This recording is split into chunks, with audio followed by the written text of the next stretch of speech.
This week, I think I'm going to do a video on why Etsy sellers need to rely less on Etsy.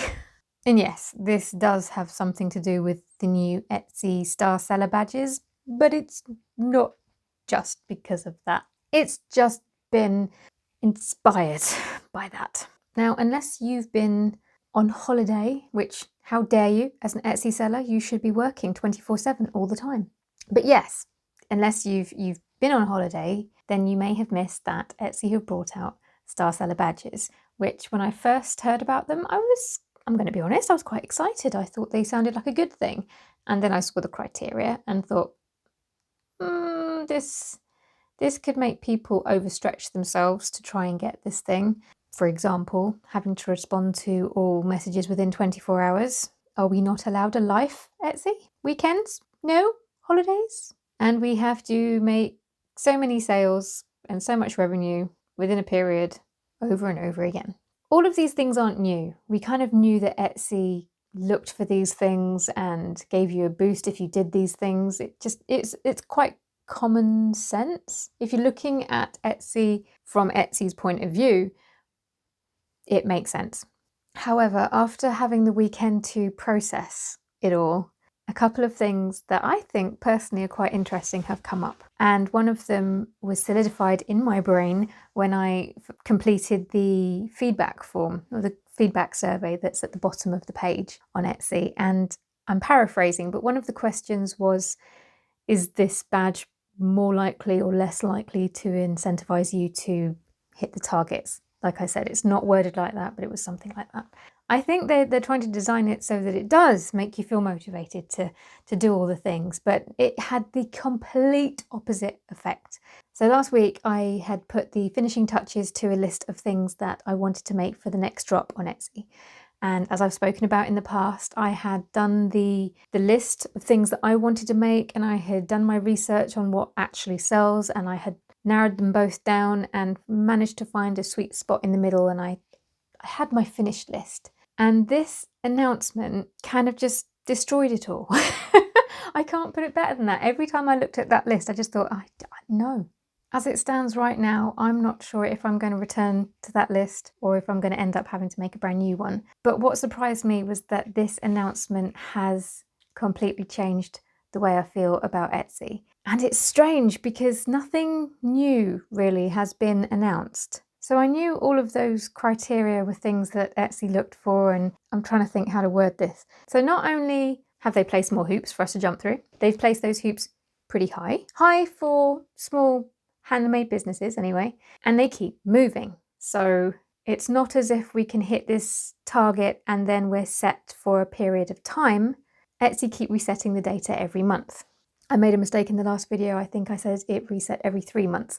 It covers 3 months, but they reset it every month. But that just means that it's going to keep on refreshing, and it means there's going to be some times of the year where it's going to be easier for us to hit these targets than others. So we're going to come into the busy holiday season. I reckon there will be a period where some of us might make it or come close. And then when we have our quietest times, like, I don't know, August has always been quiet for me. So I do not expect to hit these targets come September at all. I might do later on in the year, but am I going to actively try to?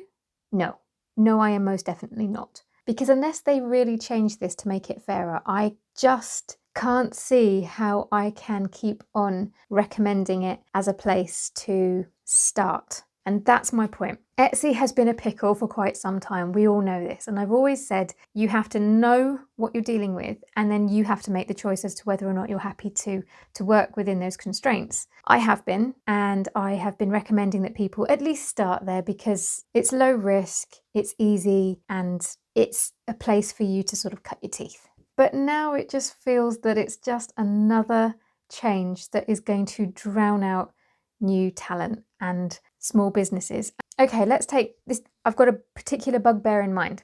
So we've got the amount of sales and the amount of revenue. And I stated this in my last video, but say you sell something small, like stickers or earrings, you could hit the 10 order minimum target quite quickly, but you might find it harder to hit the £200 $300 target. Whereas if you sell something that's slightly more expensive, the revenue target you might find easier to hit, but the amount of orders you might not. I don't know, I just think you can't define a bestseller based on whether or not they hit your revenue and order targets. And also another thing, they say that the criteria is based on data that we can control. I'm sorry, but I beg to differ.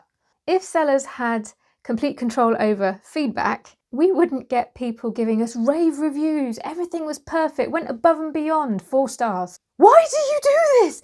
I'm talking to the people who do that. If you loved your item, if it was better than expected, and you say that the seller went above and beyond, why only 4 stars? Have you got any idea how much you hurt us when you do that? If you don't think it's worthy of 5 stars, then say so. Give the seller some feedback so that they can improve.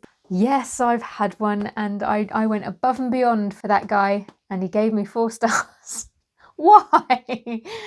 Anyway, we don't have control over that, Etsy, so that's not really fair. And again, this could all be a big hoo-ha over nothing, and Etsy could actually iron out their bugs, and it could end up being a really good thing. I really hope so, but for now it has really killed off my motivation for the shop. And also, as far as this channel goes, I'm thinking like, well, I do a lot of Etsy content, and I don't want to recommend Etsy if I don't genuinely believe it is a good place to be starting out. That's a pickle. So I'm thinking I will still stick with the Etsy content for as long as I'm on there. I will do Etsy content, don't you worry, I'm not going to stop. But I want to move more towards how you can build your business without just relying on Etsy, which is what I've said from day one anyway. But I don't want to be just moaning about Etsy all the time. There's just no point. And with these seller badges that's kicking off at the minute, we just don't know. And until it's officially rolled out in September, we're not going to know. And even then, actually, we're going to need some time for it to do its thing, for us to get used to it and really see how it affects us as shops, and also how buyers react to it. Because until we can see that, we are not going to know if it's going to be good for our shops or detrimental or whatever. But it did tickle me that Etsy was asking if it was more of a motivator to hit targets, and it's actually just killed off my motivation completely. So I think I'm going to do some more content on how we can build our businesses without Etsy. So if you have any ideas that you would like me to cover, then drop it in the comments and I will certainly give it a thought, because I think we need all the help that we can get right now. Don't put all of your eggs in the Etsy basket, has never been truer. Anyway, time will tell. Expect to see more content on this channel that will be about building your business away from Etsy. And frankly, I probably should have done this sooner. Let me know what you want to see in the comments, and from next week onwards, it will get interesting.